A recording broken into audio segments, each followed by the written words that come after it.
കിട്ടിയില്ല, കാരണം എല്ലാം ഡിഫറെൻ്റ് ആയിട്ട് 3-4 ഐറ്റങ്ങൾ. മധുരമുണ്ട് ഒരു സൈഡിൽ പുളി, ഒരു സൈഡിൽ എരിവുള്ള ടൈപ്പ്, അങ്ങനെ പലതും ഉണ്ട്.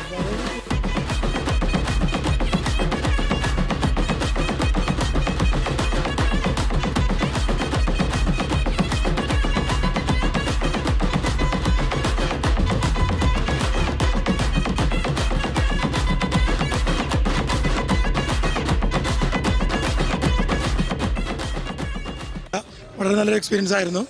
സ്റ്റാർ ബ്ലൂം ജേണിയുടെ നെക്സ്റ്റ് ഡിസ്ട്രിക്ട്സ് നമുക്ക് ഇതിലും നല്ലൊരു പ്ലേസിൽ വെച്ച് കാണാം. Star Bloom journey.